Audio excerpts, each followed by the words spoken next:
This is your boy Mikey B, Off Work Sports. You know, COVID-19 is kind of swelling down a little bit. Well, that's a lie. It's blowing up in Florida. But, you know, we got to control what it is and what we need to do. Everyone got the mask on. And Mr. Dana White said, hey, we got to get a fighting. And he created that Fight Island where we're going to see probably the best heavyweight matchups of the year. I expect this to be the fight night of the year, folks. We don't get into the detail, into the work that needs to be put in, and who are the top players that we got going for tonight. So already starting at 6 p.m., you're going to see a lot of these undercards. I'm not going to catch that, and I'm not going to go through this group. These are the up-and-comers that can make something happen. I'm going to start off, again, with the main card, which probably is going to start around, they're saying 10. Probably going to go, I don't think it's going to go through 10, but it probably start around 10:15 because I think the undercards will go on a little bit longer than expected. But we kick off with Mrs. Paige VanZant versus Amanda Ribas. Hey, a match of the females. And in this one, I got Amanda Ribas in this. A much better wrestler. I think she can take Paige to the ground and cause some damage. An opportunity for her to showcase her skills. Amanda a little bit bigger as well. Paige is a great fighter, but I don't think she can get on top of Amanda on this one. I have to go with Paige. Now, why I call this the championship fights of the year, we're going to start here. Jessica Andrade versus Rose Namajunas. Oh my God, Rosie made some history, beating some of the, I would call them the deep demons of the UFC. Girls that were basically running the show and had most of the other people in the division afraid. I'm talking about Joanna Jędrzejczyk. So now Rosie takes her loss against Andrade. That was a surprise to me, but she showed a lot of skill, and I think that Rose can come back and take this fight. I got Rose beating Jessica Andrade in the comeback. Just a better overall skill set, even though Jessica Andrade is a beast, a living pit bull. She is so strong, and that's her advantage, and she can keep going, weather the storm, and keep biting you just like a pit bull. But Rose is going to take this one, put that pit bull to sleep. Next up, the real pit bull, Jose Aldo versus Peter Yan. Okay, that's an interesting and dangerous matchup for my man, Mr. Aldo. He, again, is still fighting, shows his skill set and his dedication to the sport. Jose Aldo, I'm rooting for you to get the win, but brother in Brazil, it's getting a little bit old, man. We're getting a little bit old, baby. So, in my opinion, Jose has the opportunity to win, but he's going to have to come full bore, and I don't know if he has anything left in the tank.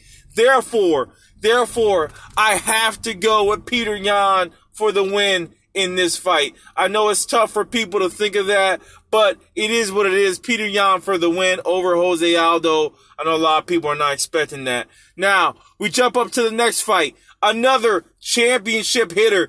Dana's going all out, saying, pull out all the sticks and the drums. Let's just go for it. Max Holloway trying to avenge a loss against Alexander Volkanovski. Volkanovski, tremendous matchup, a surprise win. I don't think Holloway knew what he was getting into, and it was kind of a short return back to the fight for part 2. I don't know if Holloway can pull this off. I'm sorry. I liked what I saw out of Volkanovski. However, Volk, I don't know if he can take this one. Max Holloway beating that guy twice. I don't want to bet on the man twice, but Volkanovski has a confidence and a skill set that I'm appreciative of. And I have to go with Max Holloway on this next fight. So I got Max, Big Mad Max, beating up Alexander Volkanovski. I think it'll be the fight of the night. They did great work in the first matchup. Now, we get to the L Championship, the one that everyone's talking about. Save the best for last. Kamaru Usman versus Jorge Masvidal. Let's get in a little bit of detail. ESPN kind of shows some of the detail against these fighters, and I want to look at this one a little bit deeper. So the last wins that we got from Masvidal, he beat up Nate Diaz, who I think is a strong competitor, but not really the competitor that Kamaru Usman is. He's on another level. And then we know about the Ben Askren, the infamous knee, took him out. Darren Till was a strong fight for him. That's something that surprised me. I did think Till could have got the win.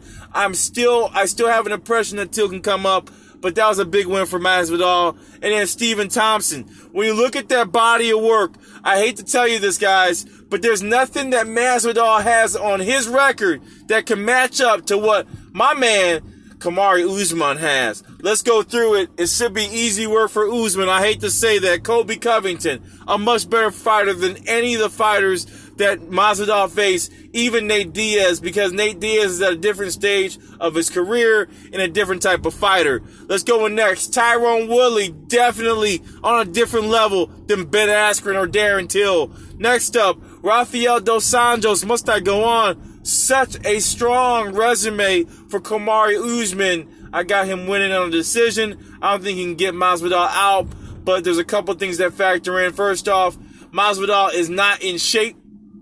That's first off. Usman is in shape. Next off, Usman is a tremendous wrestler. And I know Ben Askren is one of the guys that you reference and say he didn't beat Ben Askren. However, Ben Askren doesn't have the striking ability of my man Kamaru Usman. So it's a whole different type of level of fight. And again, I like the resume on Usman much more than I do like the resume on Jorge Masvidal. We're going to check it all out tonight, my predictions. I'm going to go right back through it again so everyone understands the flow. And let's go back up top. Who do we got first? I got Usman winning for the championship. I got Max Holloway winning the second bout. I got Peter Yan as number 3. I got Mrs. Rose I'm not going to pronounce your name, Rosie. I got Rosie winning her fight. And I got Amanda Ribas pulling it out and beating Paige Jafon, even though Paige has the opportunity to win. I think my tightest row right now is the Volkanovski versus Holloway. I should be going for Volk. I love Volk. I think Volk's the better fighter. I just don't think you can be a champion twice. So we'll see what happens in that matchup. Anyhow, I'm going to sign off here. Get ready for the fights. The prelims are right now with some of the young guns. Off Work Sports. Signing off. Peace.